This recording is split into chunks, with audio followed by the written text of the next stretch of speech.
Cake তৈরির ঝামেলা ছাড়াই এই মালাই কেকটি তৈরি করে নিতে পারেন মাত্র 10 মিনিটে। হ্যালো এভরিওয়ান, আসসালামু আলাইকুম। দুনিয়ার সব থেকে সহজ ডেজার্ট মনে হয় এটাই। এটা যতবার তৈরি করেছি ততবারই সবাই পছন্দ করেছে। ঘরে থাকা সামান্য উপকরণে এটা খুব সহজে তৈরি করে ফেলা যাবে ব্রেড মালাই কিংবা মালাই কেক। এইটা তৈরি করতে 8টার মতো ব্রেড লাগবে। ব্রেডের যে ব্রাউন অংশগুলো আছে এগুলো আমি কেটে আলাদা করে নিব। সবগুলো পাউরুটির ব্রাউন অংশগুলো এইভাবে কেটে আলাদা করে নেওয়া হয়ে গেলে আমি একটা বোল নিয়ে নিব স্কোয়ার শেপের। একটা স্কোয়ার শেপ বোলের মধ্যে আমি ব্রেডগুলো দিয়ে দিচ্ছি। আপনারা চাইলে কেকের মোল্ডও নিতে পারেন। আমি 3 পিস ব্রেড নিয়েছি, মোটে 6 পিস নিয়েছি, দুই পাশে 3 3 6 করে দিয়েছি। এরপর মালাই তৈরি করে নিব।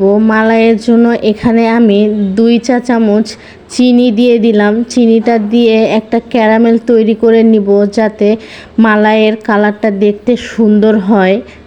চিনিটা আমি ননস্টিকের প্যানে নিয়েছি, এর মধ্যে কোনো পানি অ্যাড করিনি। চিনিটা একাই গলতে থাকবে এবং ক্যারামেলটা তৈরি হয়ে যাবে।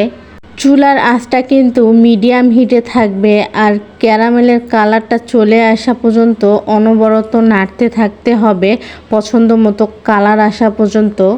খেয়াল রাখতে হবে যাতে ক্যারামেলের কালারটা পুড়ে না যায়, তাহলে কিন্তু মালাইটা খেতে তিতা লাগবে। পছন্দ মতো কালার চলে আসলে এখানে আমি দিয়ে দিব 2 কাপ লিকুইড দুধ। দুধটা দেওয়ার পরে ক্যারামেলটা কিন্তু জমে যাবে, এতে ভয় পাওয়ার কিছু নেই। কিছুক্ষণ জাল করে নেড়েচেড়ে নিলেই ঠিক হয়ে যাবে, দুধের সঙ্গে মিশে যাবে। ক্যারামেলটা গলে গিয়ে দেখুন সুন্দর একটা কালার চলে এসেছে। আপনারা যদি এই কালারটা না চান, যদি মালাইটা সাদা চান, তাহলে এই বিষয়টা একবারে স্কিপ করতে পারেন। এরপর এখানে দিয়ে দিব চিনি। চিনিটা আমি দিয়ে দিব 1/4 কাপ। 1/4 কাপ চিনিতে কিন্তু মিষ্টিটা বেশি হবে না। আপনারা যে যতটুকু মিষ্টি খেতে পছন্দ করেন সেই অনুযায়ী মিষ্টিটা বাড়িয়ে বা কমিয়ে দিতে পারেন। এরপর আমি দিয়ে দিয়েছি গুঁড়ো দুধ। গুঁড়ো দুধটা আমার স্কিপ হয়ে গিয়েছে, ভিডিওতে আসেনি। আপনারা গুঁড়ো দুধটা দেওয়ার চেষ্টা করবেন, এতে করে মালাইটা খেতে ভীষণ মজার লাগবে।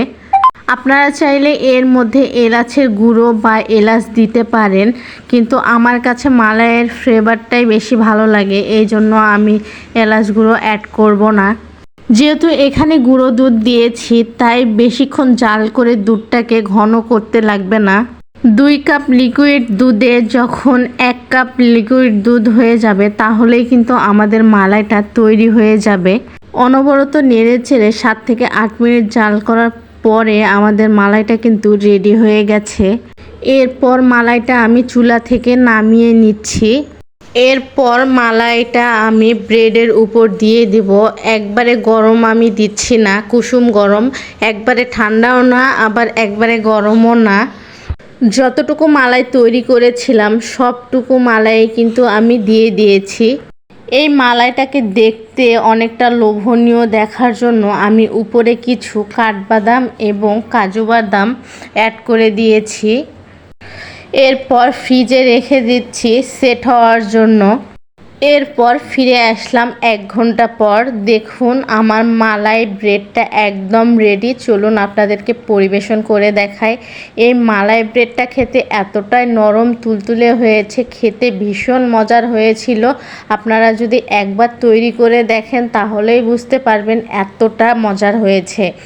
যতবার বানিয়েছি ততবার সবাই অনেক বেশি পছন্দ করেছে। আজকে এই পর্যন্ত, আবারও অন্য কোনো ভিডিও নিয়ে আপনাদের মাঝে চলে আসবো। সেই পর্যন্ত সবাই ভালো থাকবেন, সুস্থ থাকবেন আর আমাদের সবার জন্য দোয়া করবেন। আল্লাহ হাফেজ।